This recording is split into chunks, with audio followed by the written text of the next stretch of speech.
This is our video to finish the worksheet problems from AP Review Topic 10, which is our topic on series. Okay, some of these problems I did in the kind of the lesson or the classroom video, and then this is just how I worked the solutions to the remaining problems. So the first problem that we have in the worksheet packet that we did not do on the lesson is the problem from 2017.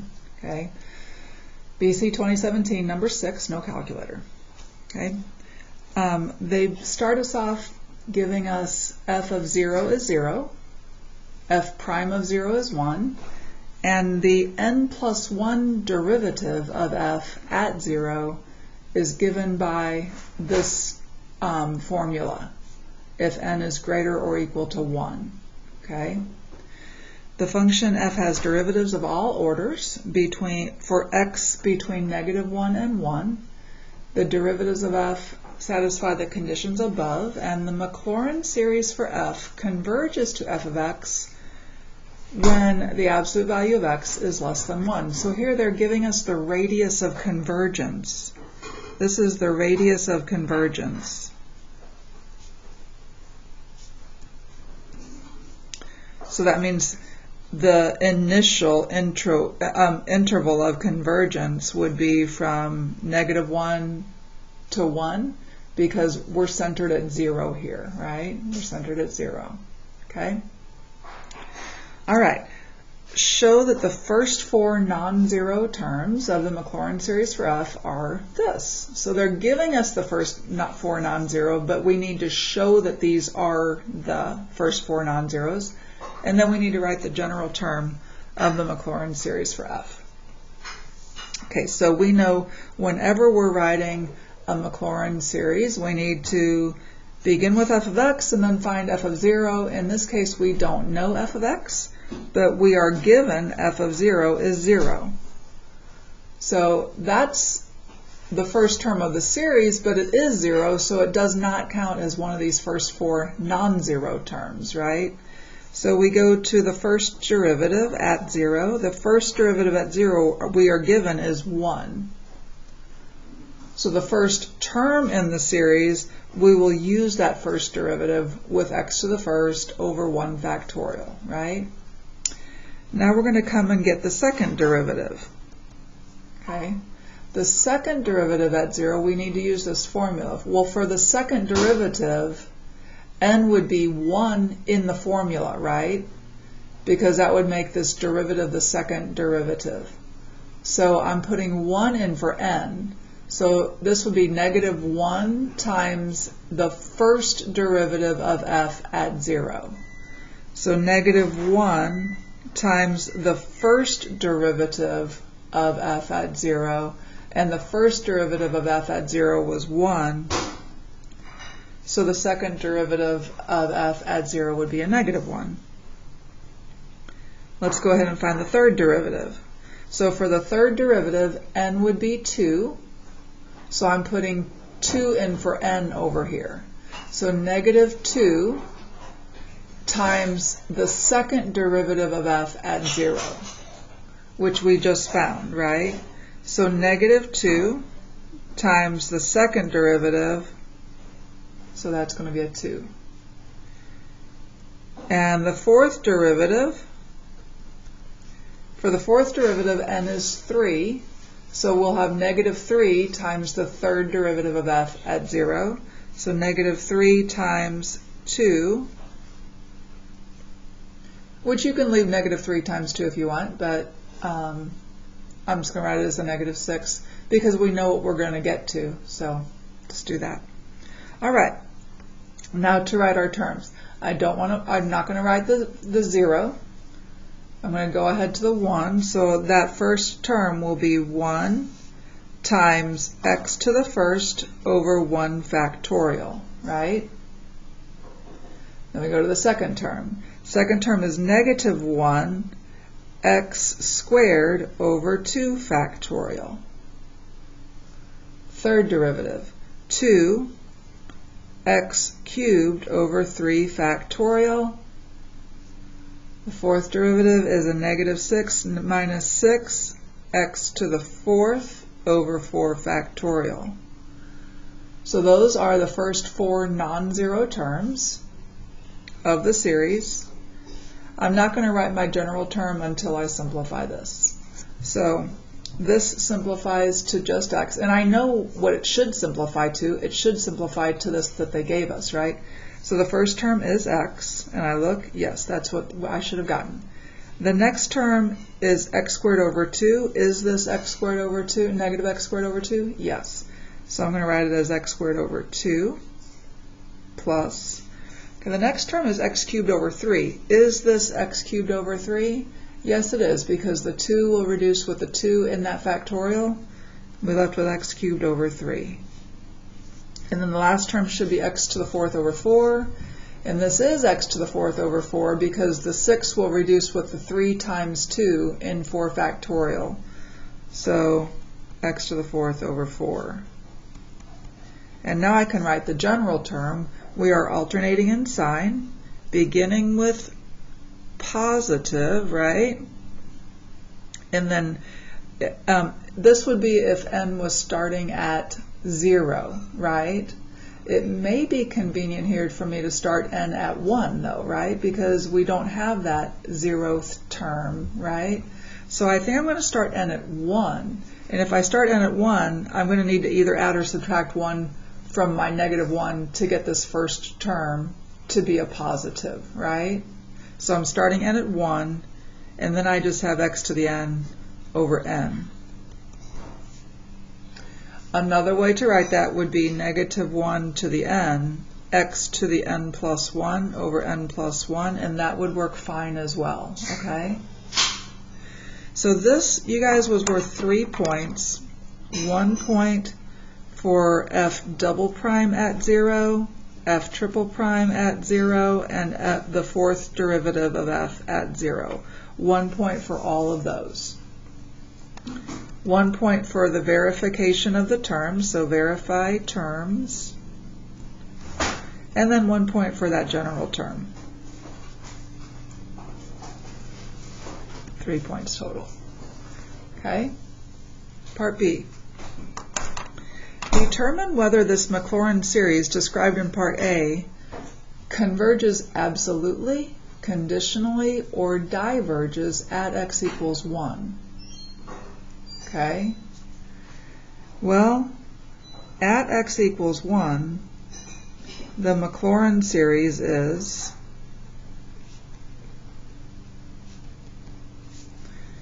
minus 1/2 plus 1/3 minus 1/4 plus negative 1 to the n plus 1 over n, right? Well, I recognize this as our alternating harmonic series, and you can probably see it here even better, but this is our alternating harmonic series. And I remember that the alternating harmonic series converges conditionally. I remember that.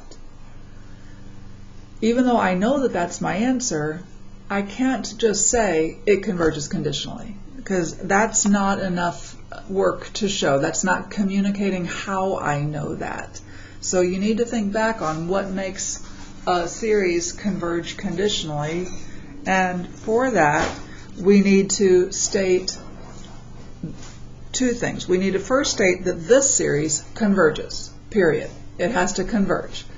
And then we're going to take a look at the absolute value of this series and ask ourselves, does that converge? If that converges too, then the series would converge absolutely. But if the alternating series converges, but the non-alternating series, which would be the absolute value, if the absolute value of it diverges, then our alternating series converges conditionally. So that's my thought process. So first of all, this series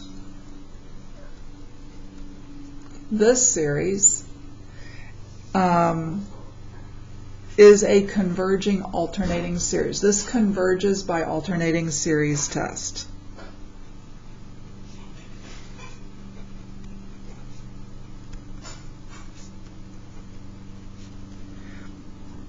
or you can say is the converging alternating harmonic series. This series, which would be the absolute value of that, is the diverging harmonic series. So these together, the alternating series converges, the non-alternating series diverges. So our series converges conditionally. Okay? This was worth 2 points for converges conditionally with reason. Okay? All right, part C. Write the first 4 non-zero terms and the general term for g of x if g of x is this integral. So I'm going to write that down. G of x is this integral.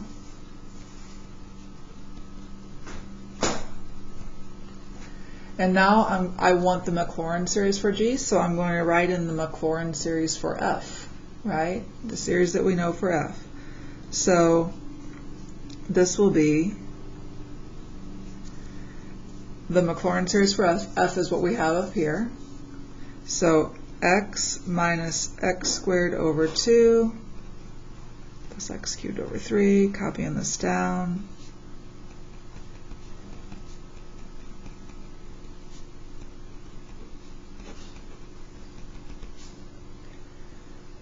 And you know, I realized I put all x's in, and I meant to put t's in for the x's, right? Meant to do that. So what I would do if I caught it right there, I only caught it because I was about to put a dx, and I had x as a boundary, x is in here. Not that this is necessarily wrong, okay? But I do want to write it in t's since they told me to write it in t's. Okay, so I'm going to rewrite this real quick, and in place of these x's I'm going to put t's.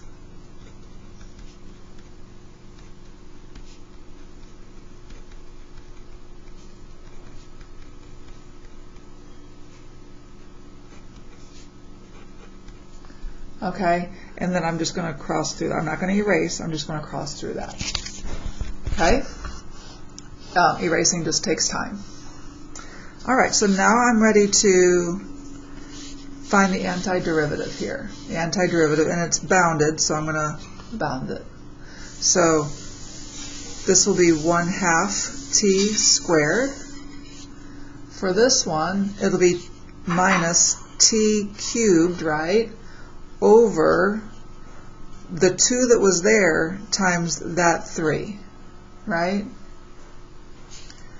Plus, this will be t to the 4th times over the 3 that was there times the 4 from the exponent, right? And then t to the 5th over the 4 that was there times the 5 from the exponent, plus, I forgot my n plus 1 there, I'm going to add that in there, n plus 1, t to the n plus 1 over n times n plus 1. And the series keeps on going, but I'm about to evaluate the series from 0 to x. I'm going to start with my x, and I need to write the first 4 non-zero and the general.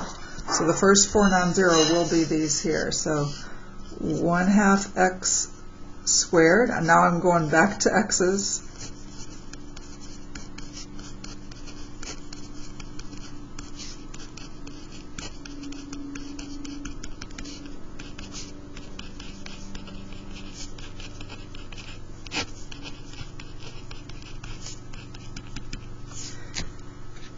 Okay, and when I put the 0 in, this would be minus, and then I would put the 0 in, but every term in this entire infinite series has a t in it, so when I put 0 in, that will just be 0. Okay, so this will be my answer here. Okay? So let's look at how this was scored. 1 point for 2 terms,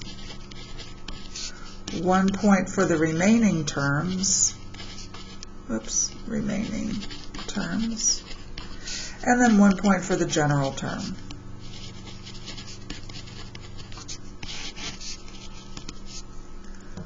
Okay, my best advice on these, you guys, is you're going to be using the power rule. So just know that this is not, I know that the notation, I know that you're taking the integral of an infinite series. I realize that there's something to be said for that, but my best advice is just to take it piece by piece. You guys know how to use the power rule, so just use the power rule, okay? For part D, let the p sub n of a half represent the nth degree Taylor polynomial for g about x equals 0, evaluated at x equals a half, where g is the function defined in part C. So this is g. Okay. Use the alternating series error bound to show that the error is less than 1 over 500.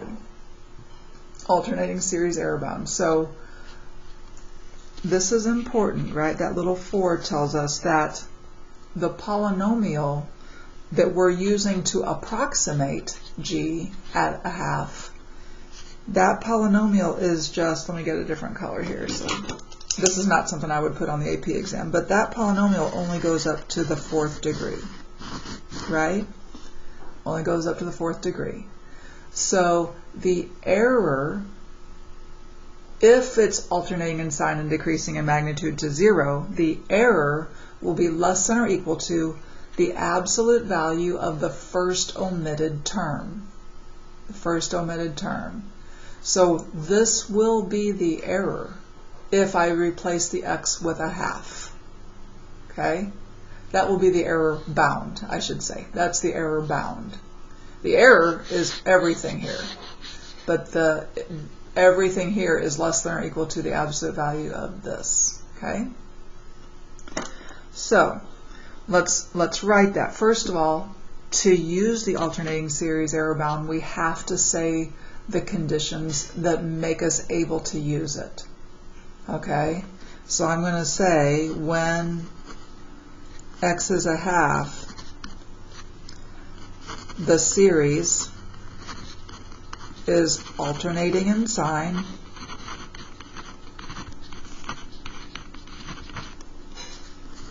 and decreasing in magnitude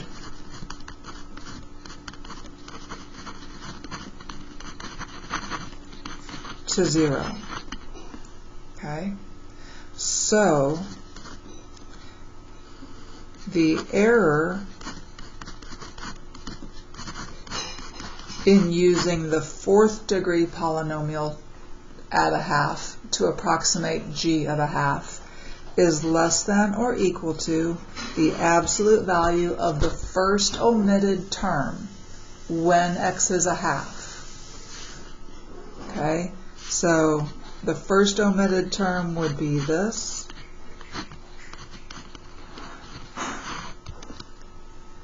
Since we're using absolute values, I didn't have to bring down that negative because mathematically it's the same thing, right?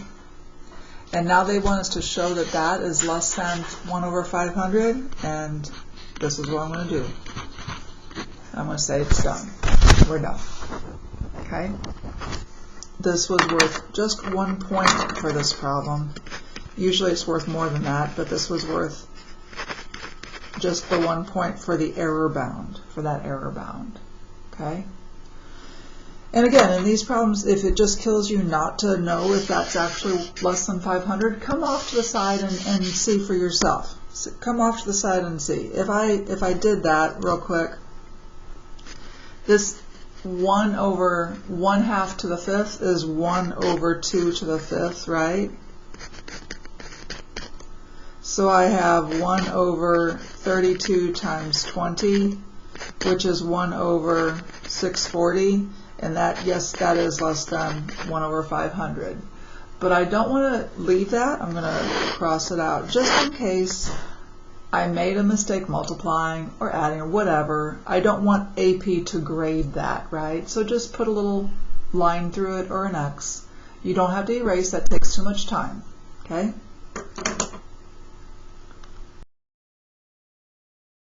Okay, the next problem in your packet that hasn't been done yet, at least my packet, is the one from 2015. Okay, again, number 6. These are all number 6. Okay, no calculator. The Maclaurin series for F is given by this. So that's our Maclaurin series for F. They gave us the general term twice. It's a little redundant, but that's the general term twice. And they gave us the first 3 non-zero terms here. Okay. By the way, since the first term has an X in it, the first term has an X in it, right? There's no constant term out there. They are telling us something. They're telling us that F at the center value here has to be 0 because of all these plain X's. It's not like X minus 2 squared. It's just X squared, right? F at the center value must be 0 because there was no constant term out in front. Okay? Just a little FYI. So I say that this converges to f of x for absolute value x is less than r, where r is the radius of convergence of that Maclaurin series. Part A, use the ratio test to find r. Okay, so we're going to just use the ratio test to find r here. We don't have to find the interval of convergence. We're just finding that radius of convergence. So I'm going to set up the ratio test. Don't forget your limit for the ratio test. And I'm putting in my general term here, right? General term. I can actually leave out the negative if I want to, because we do have this absolute value, right?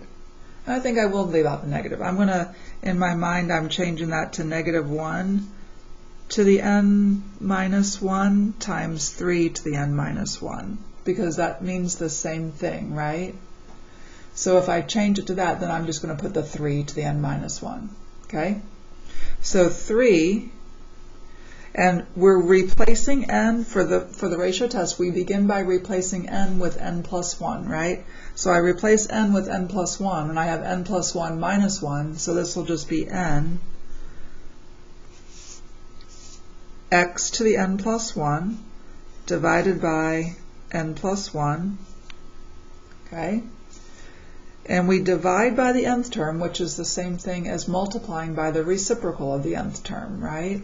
So I'm going to multiply by n over 3 to the n minus 1 times x to the n. Okay, there's the setup.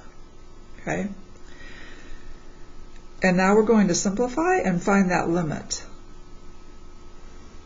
So first the simplifying. For the 3's, the exponent on this 3 is 1 higher than the exponent on this 3. So when we reduce these, it leaves a 3 on top. For the x's, the exponent on this x is 1 higher than the exponent on this x, so when we reduce, it leaves an x on top. The n's do not reduce. There are no exponents to make them reduce, so they do not reduce. Just n over n plus 1. We'll take care of them when we take the limit. Time for the limit.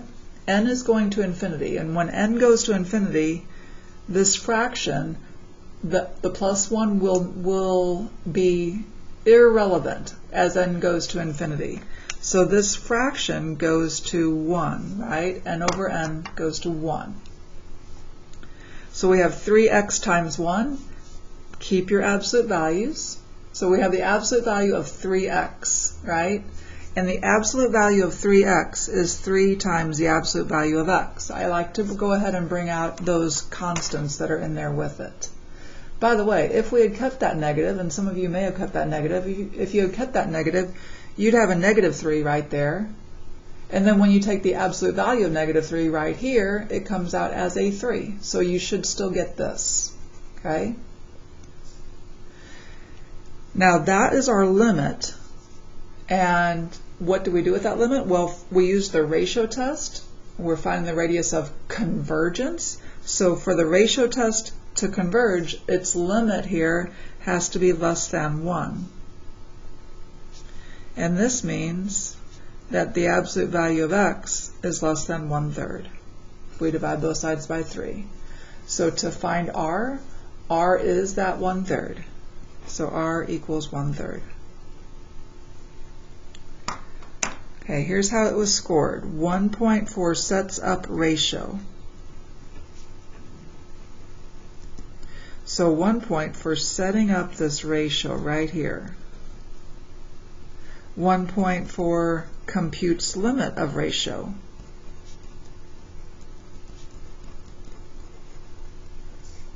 So 1 point for this. And if you left it as absolute value of 3x or even the absolute value of negative 3x, that's fine as well. That would get you that 1 point. And then 1 point for determines the radius of convergence. And that would be this step. Okay, 3 points altogether. Part B. Write the first 4 terms of the Maclaurin series for f prime, the derivative of f, and then express f prime as a rational function for the radius of convergence. Okay, so we're finding f prime, we have f. So I'm going to write f again for its radius of convergence. This is for its radius of convergence. This is f.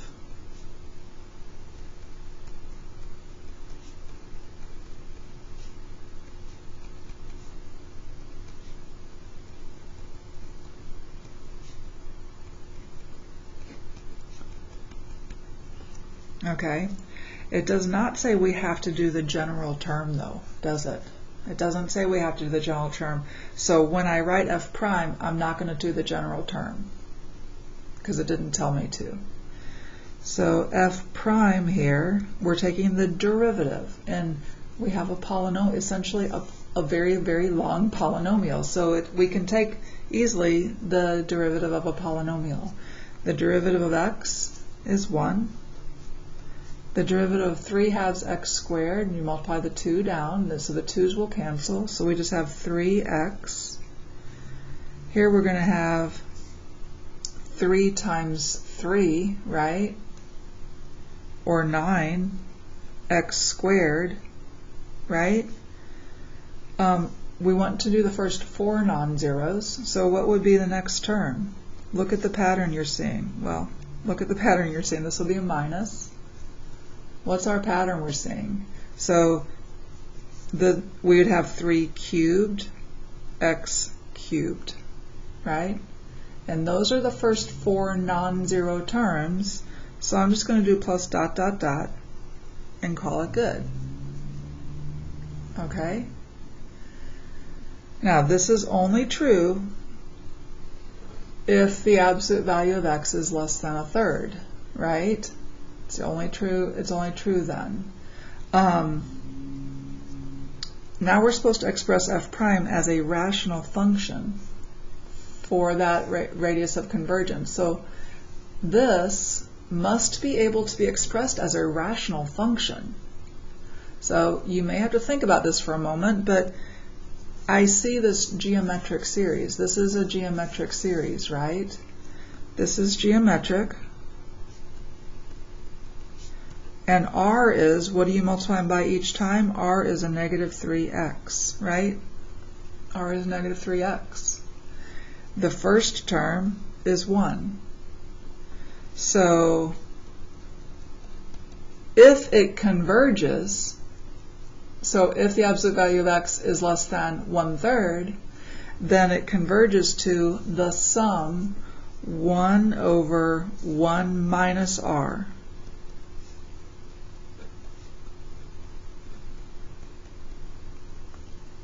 Okay? And that's it. That is a rational function, correct? This was worth 3 points. 2 points for the first 4 non-zero terms of f prime, and 1 point for the rational function.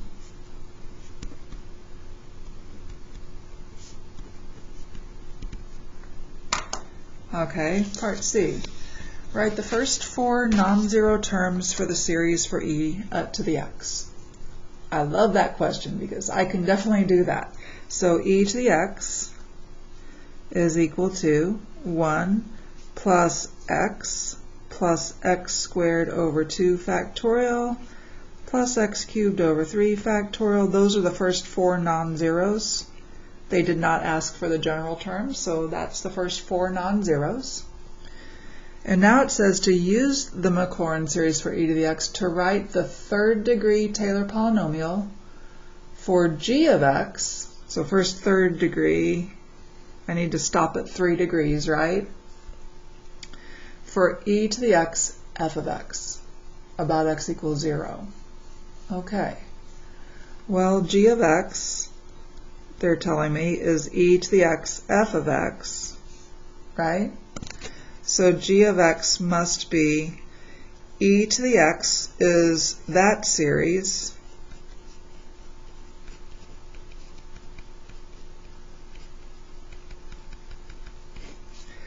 f of x is the series that I was given at the top of the page. I'm going to write that down.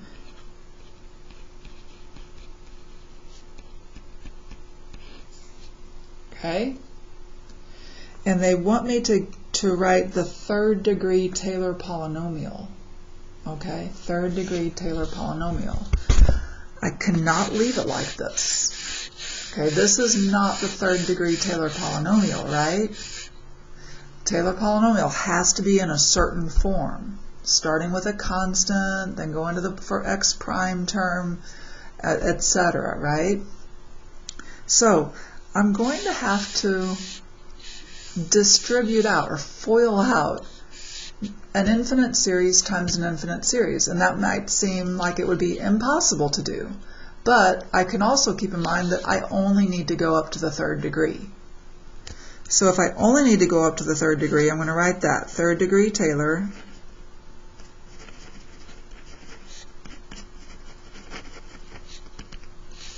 for g of x, okay, will be, all right, I'm going to start with this 1 here. I wouldn't do this on the AP exam, but I'm starting with that 1. And I'm going to multiply out until I'm going to stop when I get to a third degree because I don't want to go to the 4th degree, right? Because then I would be outside of that third degree polynomial. So 1 times x is x. 1 times 3 halves x squared. 1 times 3x cubed. And that takes care of the 1. And now I'm going to go to the x, right? And it's a positive x. Okay, x times x is x squared. X times 3 halves x squared is minus 3 halves x cubed. And if I did x times 3x cubed, I would be to an x to the 4th, right? And I don't want to put that down. So I'm not going to do the x times 3x cubed. I'm going to go instead and go to this x squared over 2 factorial.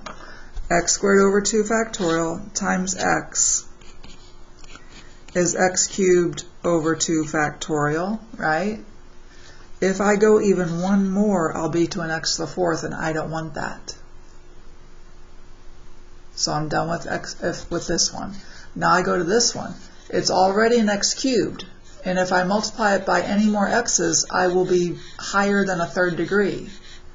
So these are the terms that are in the third, well, these are what's going to make up my third degree Taylor polynomial.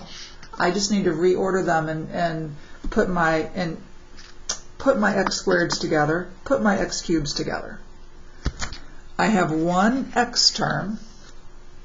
I'm going to call this p sub 3 of x, since we haven't called it anything yet. That way I can come down here and say, so p sub 3 of x is. Okay, starting with this x, and that's the only first degree term. Now I'm going to go to my second degree term. I have negative 3/2 x squared plus x squared. And all I'm going to do is factor out an x squared. So I'm going to call that negative 3/2 plus 1 x squared. And that's fine. There's my coefficient. Say stop, right? Now I'm going to go to my x cubed terms. I have positive 3, I have a negative 3/2, and I have a positive 1 over 2 factorial x cubed.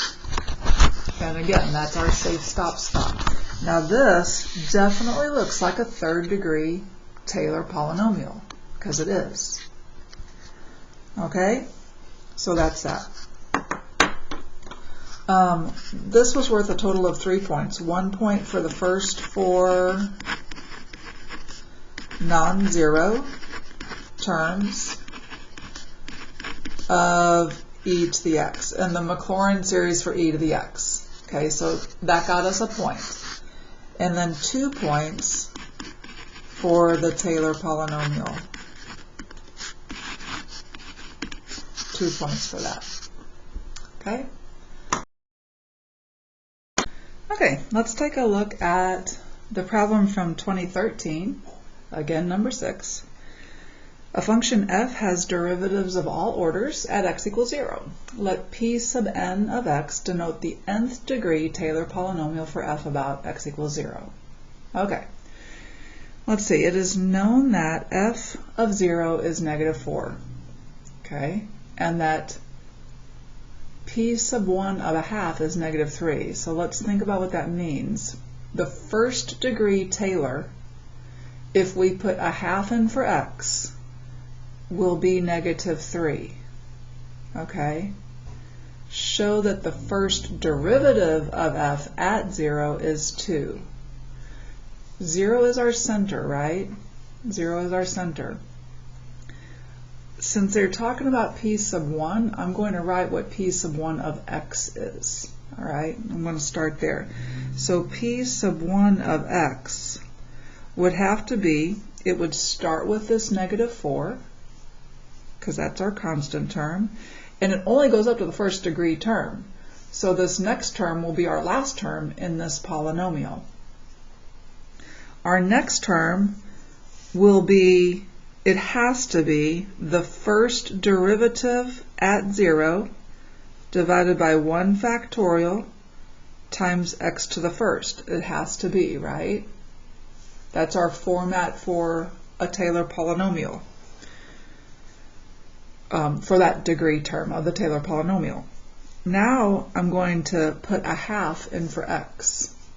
So p sub 1 of a half will be negative 4 plus f prime of 0 divided by 1 factorial is just 1, right? Times 1/2, and that, they tell me, is equal to negative 3.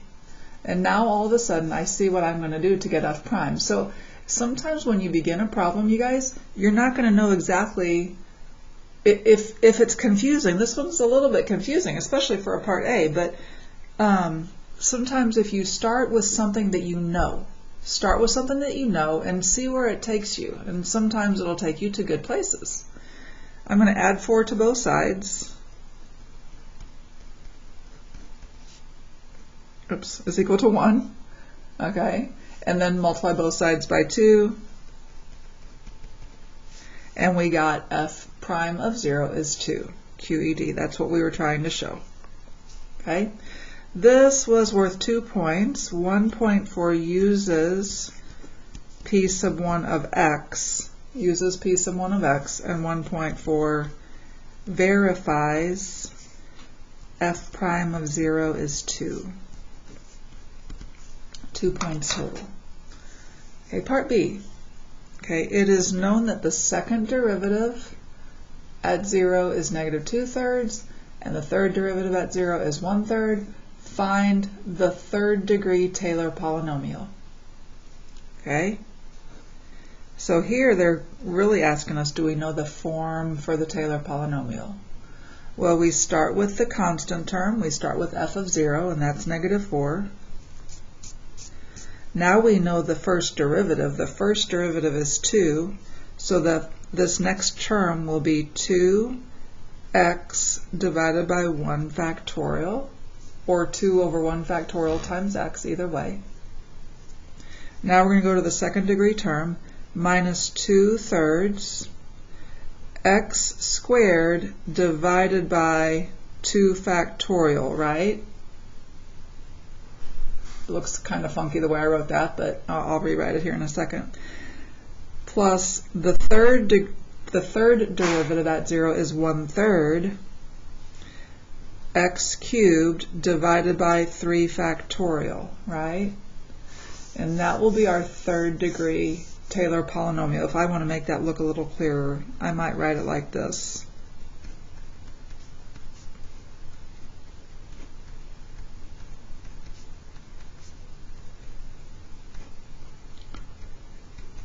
Like that. But either way, that's the same thing. I would get full credit for that up there too. This was worth 3 points total, 1 point for the first two terms, 1 point for the third term alone, and 1 point for the fourth term.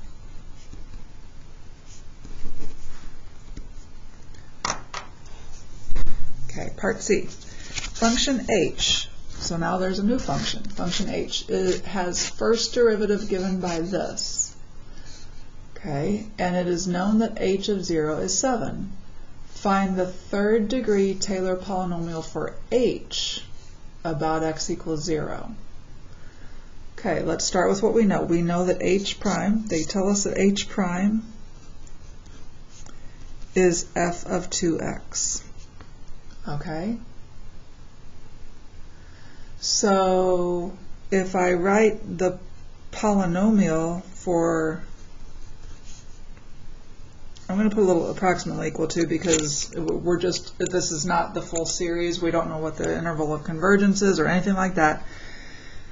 So I'm writing a little approximately equal to.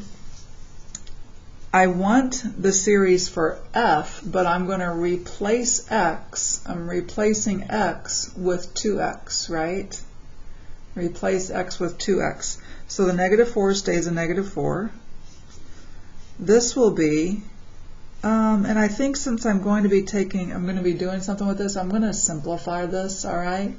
This term will be just 2x, but instead of the x, I'm putting 2x, right? This term would be, the 2's will reduce, and I'll have a 1/3, so minus 1/3 times x squared, but I'm replacing that x with a 2x, right? And then this will be 1 over 6 times 3 is 18, and then 2x cubed, like that. So now I have a little polynomial expression for h prime. I'm going to simplify it. That'll be 4x. This will be negative 4/3 x squared. This will be 2 cubed is 8. So this will be 4/9 x cubed. Hopefully I did that right. 8, so 4, 9. Yes, I think that's right. Okay. And now that's for h prime, and I want the third degree Taylor. Third degree. I need to stop at 3 degrees here. Third degree Taylor for h. So to get h from h prime, what do we do? What do we do to get h from h prime? Well, we take the integral, all right? We integrate both sides. Integrate both sides with respect to x. Integrate both sides with respect to x. Okay? The integral of h prime with respect to x is h plus c. Plus c, but I'm going to combine the two plus c's into a single plus c. I'm going to leave it on this side. Okay? All right, the integral of negative 4 is negative 4x, right, with respect to, the integral of negative 4 with respect to x is negative 4x. Now, yeah, okay, negative 4x. The antiderivative of 4x with respect to x will be x squared. Then we have a half, right? So 2x squared. Here we'll have, we need to divide by another 3, right? So this will be negative 4/9 x cubed. And then if we went further, we really don't have to go farther because we only want the third degree Taylor for h, right? We only want the third degree. So I really don't need to go any farther than this. Do you agree? Because if I go farther, I'll get a fourth degree term. But if you did do farther, and it won't hurt to go farther here because I'm not done yet. But if I did go further, it would be 1/9 x to the fourth because the 4's would reduce out. Okay? Plus dot dot dot plus c. Don't forget your plus c, right? Now the plus c, this constant term, I need to put up here in the front because that's where a constant term goes in a Taylor polynomial, right? But before I put it up front, I want to go ahead and find the value of it. So how can I find the value of c here? I need to find the value of c. So it says here that h of 0 is 7. So I'm going to use that to find the value of c. So h of 0, if I put 0 in for all the x's, I'll just have c, and that they tell me is 7. So here comes my, I'm going to say third degree Taylor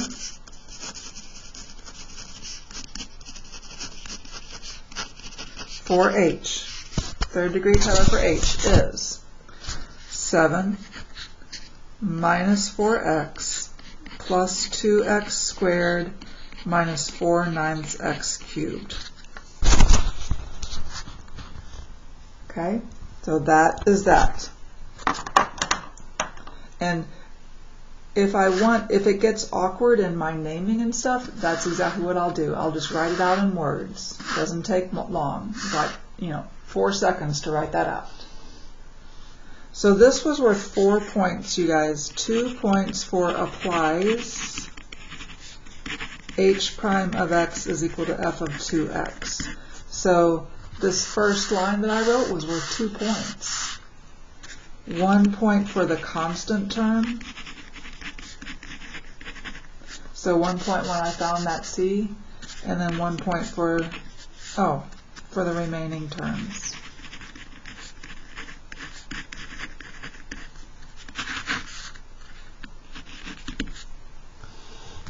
Okay, so that was the problem. Okay, now let's take a look at the problem from 2012. 2012. Okay. Function g has derivatives of all orders, and the Maclaurin series for g is this. So they gave us the Maclaurin series for g. Okay, use the ratio test to determine the interval of convergence for g. So ratio test, determine interval of convergence. I know that this is going to be worth at least 4 points and sometimes 5 points. So we need to make sure we do this right.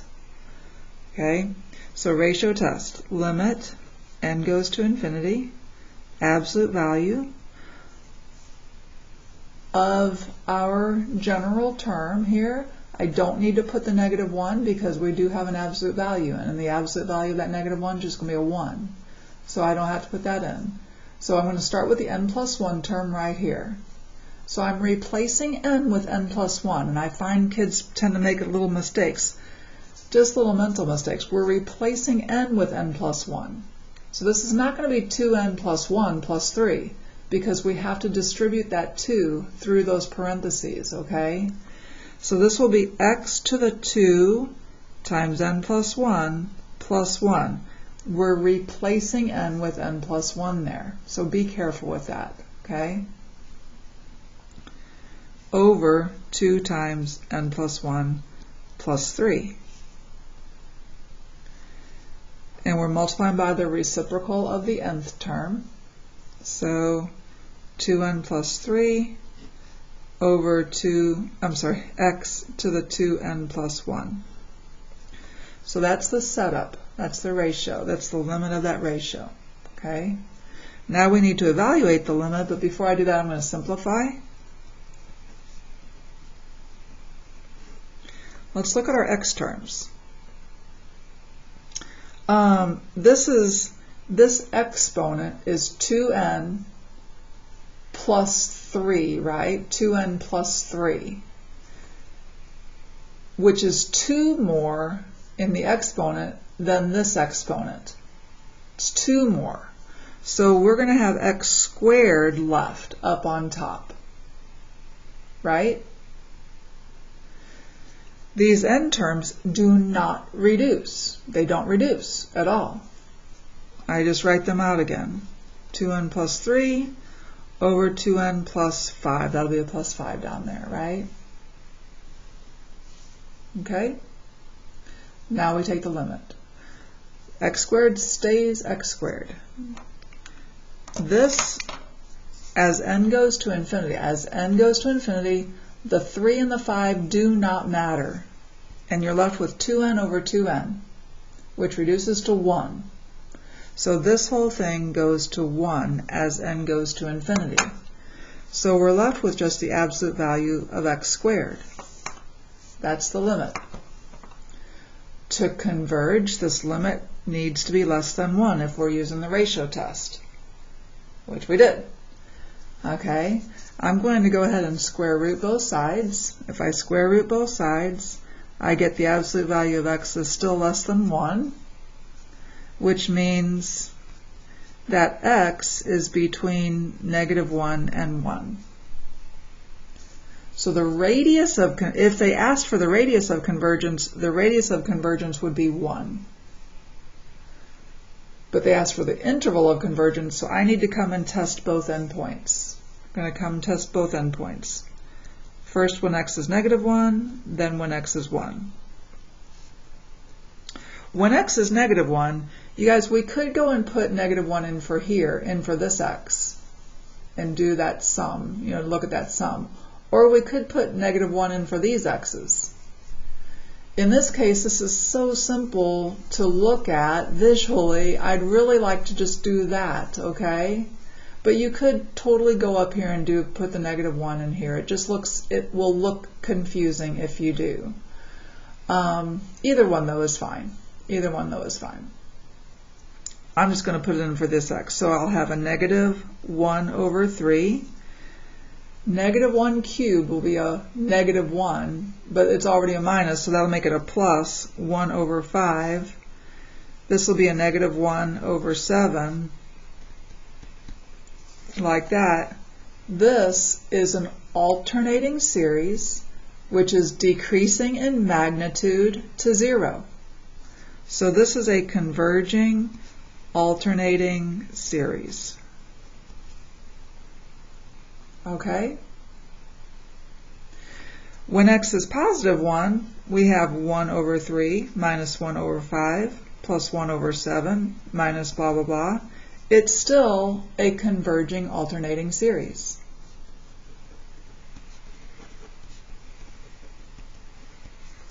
So the interval of convergence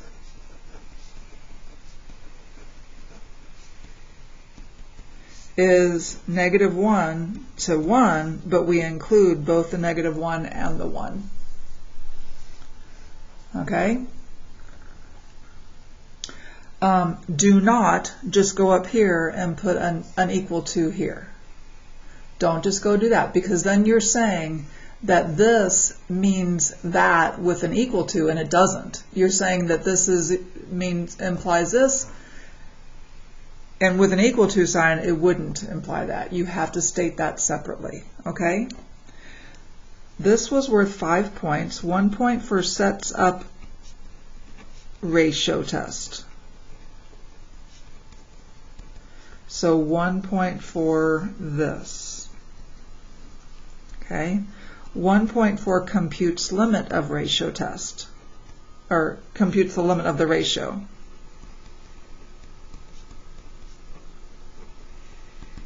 So right here, that was worth a point. 1.4 identifies, this is how they say it, identifies interior of interval of convergence. That was this right here. Okay. 1.4 considers both endpoints.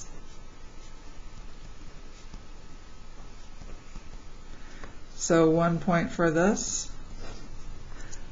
Even if I did it wrong, I still considered it right. So I would have gotten that point just for considering. And then 1 point for the analysis and the interval of convergence. So 5 points total. 1 point for our answer with the analysis. Okay. Part B. The Maclaurin series 4G evaluated at x equals a half, so I'm putting a half in for x, is an alternating series whose terms decrease in absolute value to 0. That was nice of them to tell me. The approximation for g of a half using the first two non-zero terms of this series is 17 over 120. So they put 1/2 in for x and then figured that out. So subtracted those two terms. And when they did that, they got 17 over 120. Okay? Show that this approximation differs from from the actual infinite series of g evaluated when x is a half. Show that that differs by less than 1 over 200. Okay, so I'm going to say since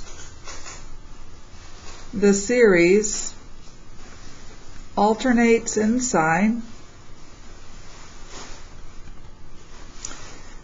and decreases in magnitude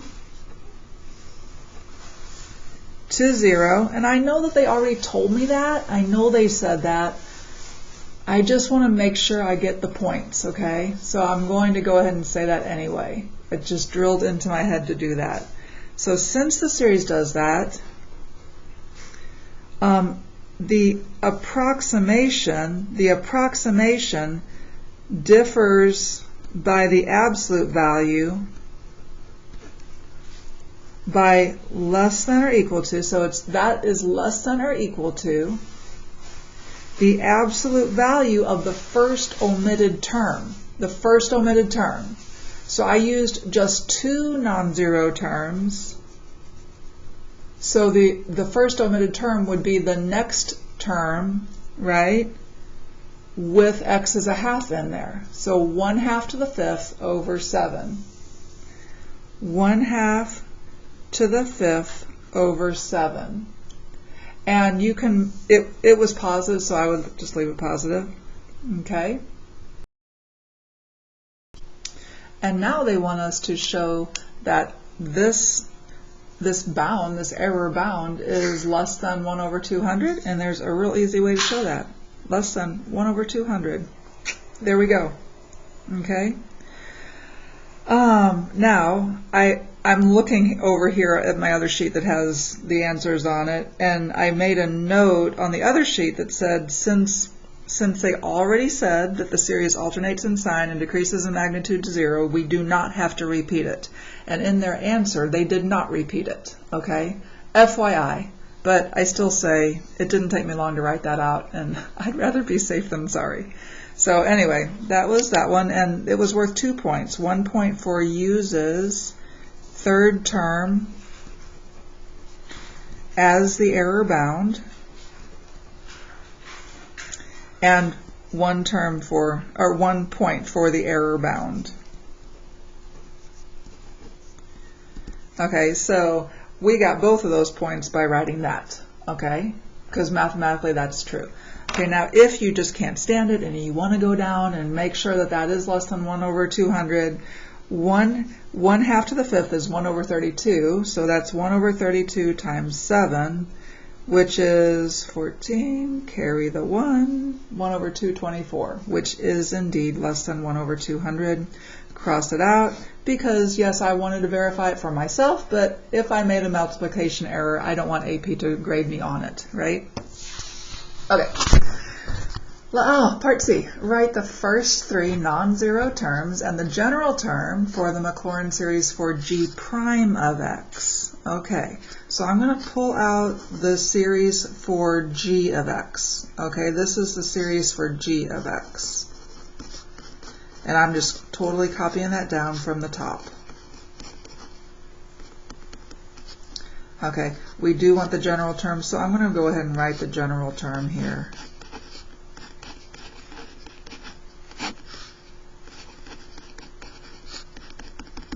And I just copied that from that summation up at the very top, okay?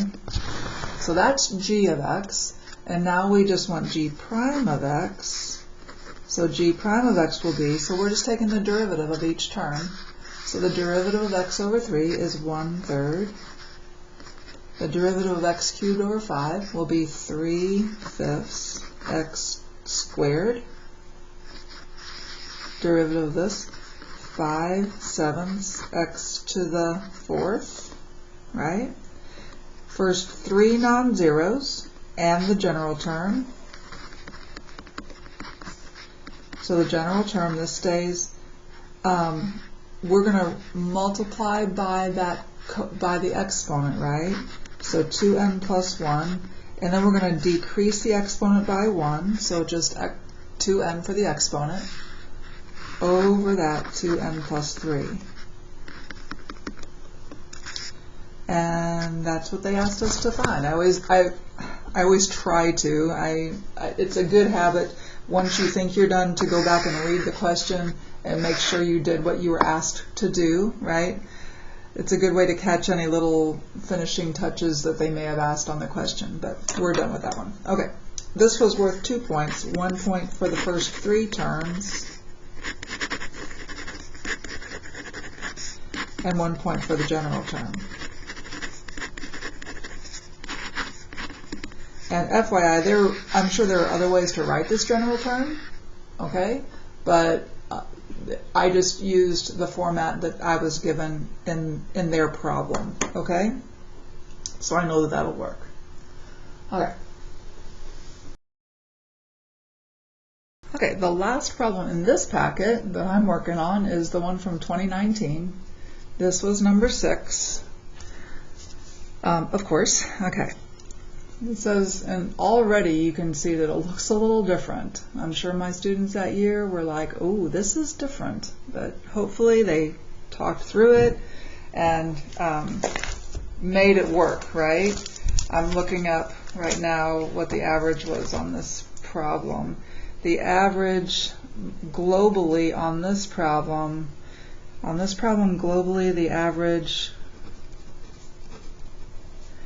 was 3.8. The average was a 3.8 on that one. At KHS, the average was 4.2. Okay? All right. A function f has derivatives of all orders for all real numbers x. A portion of the graph of f is shown along with the line tangent to the graph of f at x equals 0.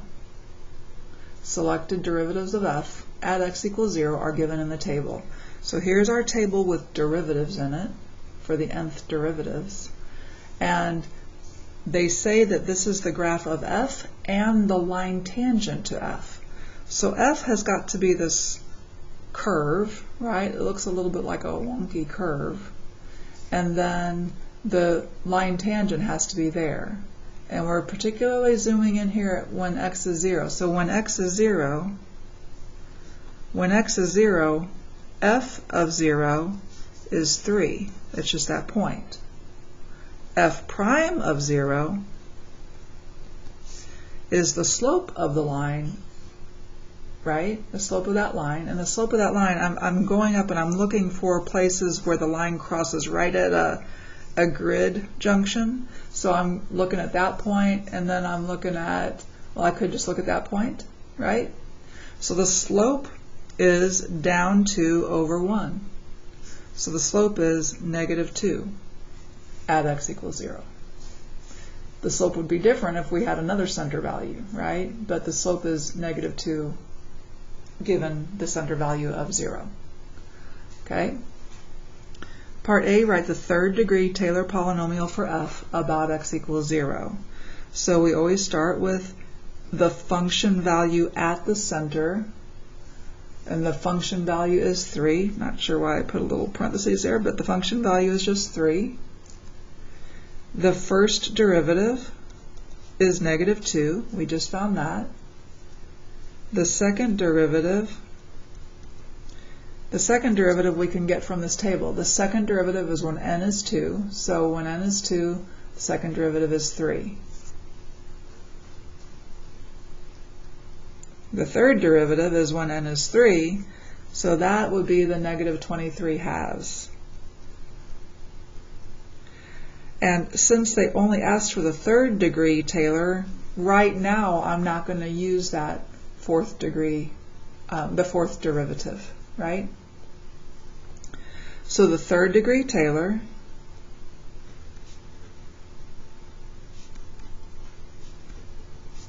for f is, okay, I'm starting with the 3, that's the constant. Then I go to the first derivative. So -2 x minus 0 to the first divided by 1 factorial, right? Then to the second derivative. It's 3. So 3x squared over 2 factorial. Third derivative is a -23/2, so minus 23/2 x cubed divided by 3 factorial. So that is the third degree Taylor for f. Again, I just looked at this to make sure I did what I was asked to do. This was worth 2 points, 1 point for 2 terms, and 1 point for the remaining terms. So if you got any 2 terms right, you got 1 point. And if you got all the terms right, then you got the remaining point, the other point. 2 points total. Okay, part B, write the first 3 non-zero terms for the Maclaurin series for e to the x. Okay, I can do that. E to the x is equal to 1 plus x squared over 2 factorial plus x cubed over 3 factorial. Oh, we only had to write the first 3 non-zero terms. I wrote the first 4, so that's fine, but I only had to write the first 3 non-zeros. Okay? It's okay to do more than you need to here. It's not they didn't ask for the second or the third degree polynomial or anything. They just asked for the number of terms, so they'll only grade me on those first 3 terms. If you're confused about that, just go ahead and erase or cross out this last term. You need to put plus ... Okay, now we want to write the second degree Taylor polynomial for e to the x f of x about x equals 0. Okay, so for e to the x f of x, I want the polynomial for e to the x. This time I am going to stop at the first 3 non-zeros and put ... And now I'm going to multiply that by the series for f of x. And I'm going to go ahead and, since we're going to be doing some multiplying here, I'm going to go ahead and simplify this if I can, alright? So this is 2x. This is going to be 3/2 x squared. And this will be -23 over 2 times 6 is 12 x cubed, right? And there would be more, but we just don't know more. Okay? Well, we could get more, but we don't have to get more here because we're only going to go up to the second degree Taylor polynomial for this. So this appears like we're multiplying an infinite series by an infinite series, and that would be, we would be here a while if we had to actually do that, right? But knowing that we get to stop at the second degree, this makes it very, very doable. So for the second degree Taylor polynomial, I'm going to multiply it out, but I'm not going to go higher than the second degree. So I'm going to start with the 1 here, and I'm going to distribute that through everything here until I get to something that's higher than a second degree. So 1 times 3 is 3. 1 times negative 2x is negative 2x. 1 times 3 halves x squared. And if I go higher, I'll get to an x cubed term, and I don't want to do that. So I'm done with the 1, and now I go to the x. Now I'm over here at the x. I'm going to multiply that by terms until I get to something that's higher than a second degree, and I'm not going to put that one. So x times 3 is 3x. X times negative 2x is negative 2x squared. And then x times 3 halves x squared would be an x cubed term, and I don't want an x cubed term, so I'm going to stop there with the x.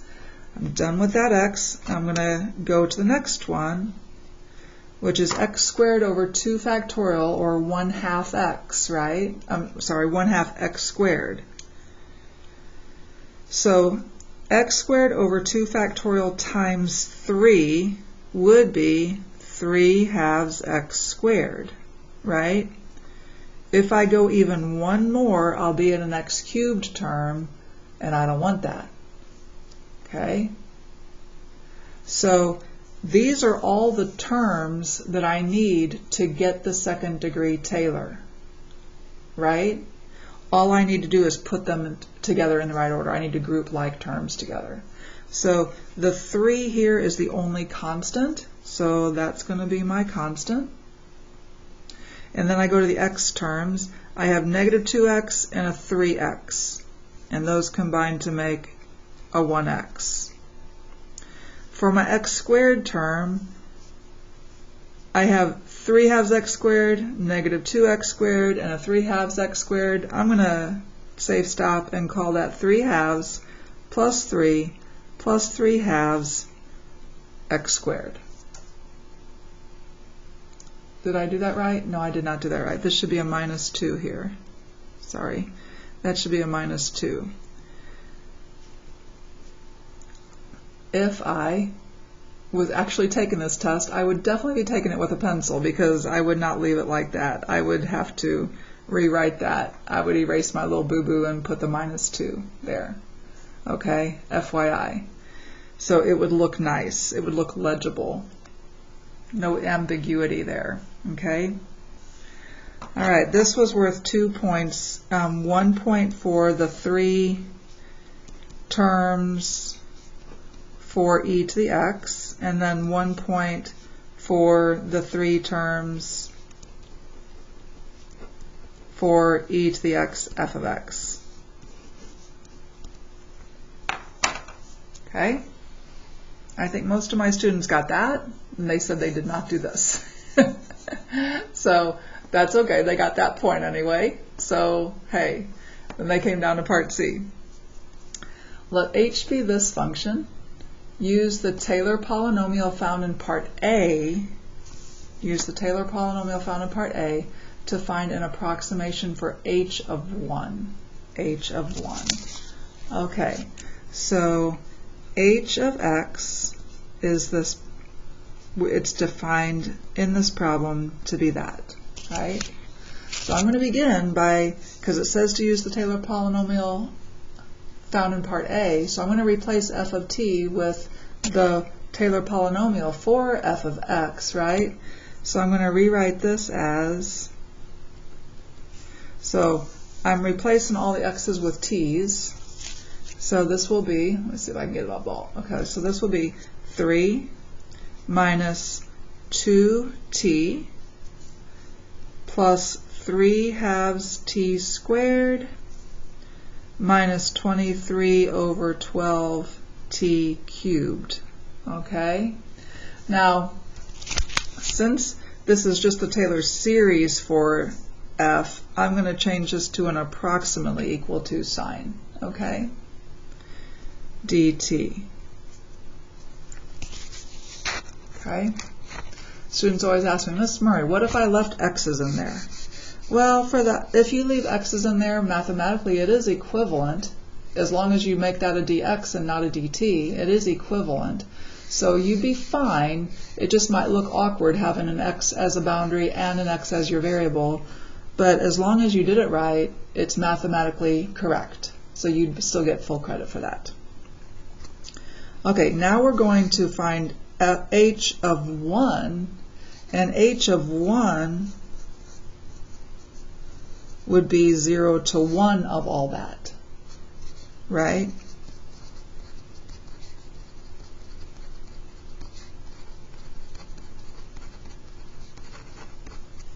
Okay. So now all we have to do is take the integral of this little polynomial and use our boundaries. So this is equal to the integral, the antiderivative of 3 dt is 3t. The antiderivative of negative 2t will be negative t squared. The antiderivative of 3 halves t cubed, it'll be a t cubed, right? Or 3 halves t squared. It'll be a t cubed, and then we're going to be dividing by the 3. It'll cancel with that 3 here. So we have the 1/2 there. Minus, and this will be t to the 4th. We'll have to divide by 4. 4 times 12 is 48. And then we're going from 0 to 1. Put 1 in for t.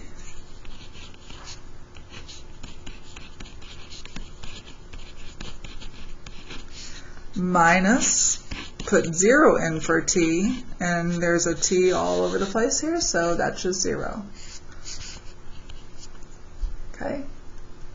So that would be my safe stop spot, and I certainly would not do anything else with that. I would just leave it like that. Okay? This is 1 point for the antiderivative and 1 point for the answer. So hopefully you got both those. Okay? All right. Part D. It is known that the Maclaurin series for H converges to H of the Maclaurin series for H, that's this that we found up here, converges to H of X for all real numbers X. It is also known that the individual terms of the series alternate in sign and decrease in absolute value to 0.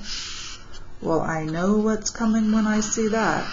I know I'm going to be doing the alternating series remainder theorem, right?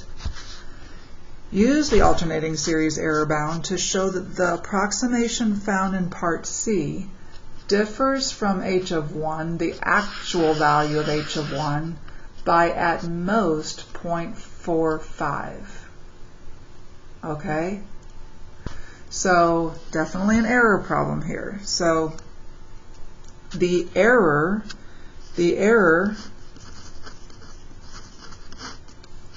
which you can call it, since they say the show that the approximation differs from h of 1, I would probably call that the absolute value of the actual value minus the approximated value. And you can put in what we have up here, or I can just sit here, I'm going to call that A, and maybe call that A here.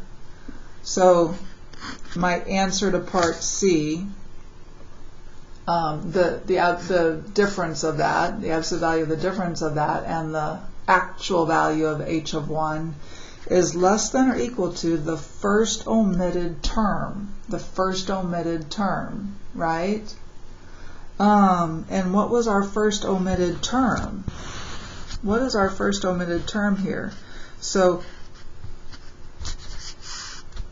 what is our first omitted term here? We're going to need to do a little work to get that first omitted term, aren't we? So I need the first unused term. First unused term. And I'm realizing that in this whole problem, I never did use that information they gave me up here, and I never did use that. So I'm kind of guessing I'm going to need to go use that. Because, and I am definitely, because I need the next term here, right? So let's see what that would be.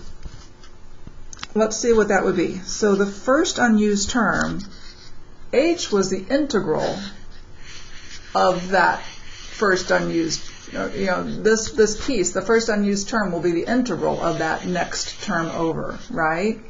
So that will be 0 to 1 of the first unused term, right? And the first unused term is 54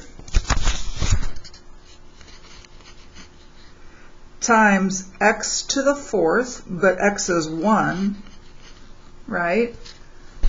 I'm sorry, x is t. Well, we can just call it x. Divided by 4 factorial, right? That will be the first unused term of f. And then for h, we have to take that integral, because that's how we found h, okay, with respect to x. So this would be x to the fifth divided by 5 times 4 factorial times that 54 from 0 to 1, which is 54 times 1, like that. So the first unused term will be 54 over 5 times 4 factorial. They say to show that it differs by at most 0.45, by at most 0.45. So I'm going to say that's less than or equal to 0.45. I'd say equal to because it says at most, so it might be equal to, right? So that's how I would leave this problem. Exactly how I would leave this problem. This was worth 3 points. 1 point for uses fourth degree term of Maclaurin series for f of x, for f. 1 point for uses, just uses first omitted term of series for h, and 1 point for the error bound.